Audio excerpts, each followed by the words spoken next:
Hello friends, இன்றைக்கி வந்து ஹெல்த்தியான ஒரு சட்னி எப்படி செய்கிறதுங்கிறது பார்க்கலாங்க. இன்றைக்கி வந்து பச்சை சுண்டைக்காய் வச்சு ஒரு சட்னி செய்ய போகிறேங்க. அதுக்கு முதல்ல பச்சை சுண்டைக்காயை நல்லா வாஷ் பண்ணி எடுத்துக்கிட்டேங்க.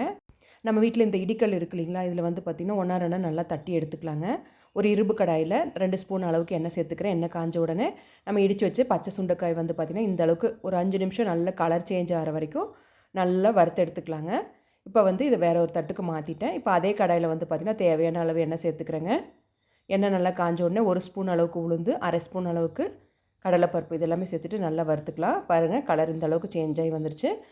10 பல் அளவுக்கு பூண்டு சேர்த்துக்கிறேங்க. காரத்துக்கு வந்து 5 வரமிளகா இதையுமெல்லாம் நல்லா வறுத்து விட்டுக்கலாங்க. நான் இன்றைக்கி வந்து பார்த்திங்கன்னா 3 பெரிய வெங்காயம், ஒரு 4 5 சின்ன வெங்காயம் சேர்த்துக்கிறேன்.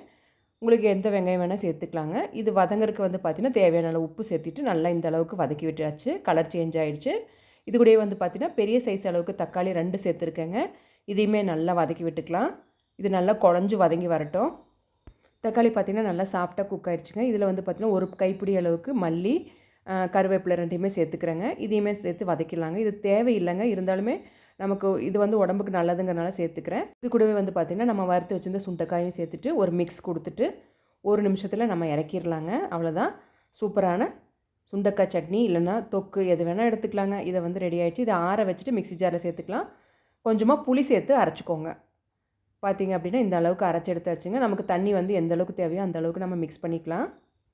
இப்போ அதுக்கு வந்து தாளிப்புக்கு வந்து பார்த்திங்க அப்படின்னா கொஞ்சமாக நல்லெண்ணெய் சேர்த்துக்கிறேன். கடுகு, உளுத்தப்பருப்பு, கருவேப்பிலையும் வரமிளகாவும் சேர்த்துட்டோம் அப்படின்னா சூப்பரான தாளிப்பு ரெடி ஆகிடும். இதை வந்து நம்ம அரைச்சி வச்ச சட்னியில் சேர்த்துக்கலாங்க. இது வந்து பார்த்திங்கன்னா எந்த கசப்பும் இருக்காதுங்க. டேஸ்ட் வந்து அவ்வளோ நல்லாயிருக்கும். நம்ம வெங்காயம் தக்காளி சட்னி அரைச்சா எப்படி இருக்குமோ அதே டேஸ்ட்டில் தாங்க இருக்கும். வீட்டில் இருக்கிற பசங்களுக்கெல்லாம் வந்து பார்த்திங்கன்னா இந்த சட்னி வந்து சுண்டைக்காயில் செஞ்சதுன்னு சொன்னால் கூட நம்ப மாட்டாங்கங்க. வெங்காய சட்னி மாதிரி தான் டேஸ்ட் இருக்கும். நம்ம சுட சுட தோசை கூட இந்த சட்னி வச்சு சாப்பிட்டா அவ்வளோ அல்டிமேட்டாக இருக்குங்க. உடம்புக்கும் நல்லது. கண்டிப்பாக நீங்களும் இதை ட்ரை பண்ணி பாருங்கள். தேங்க்ஸ் ஃபார் வாட்சிங். பாய்.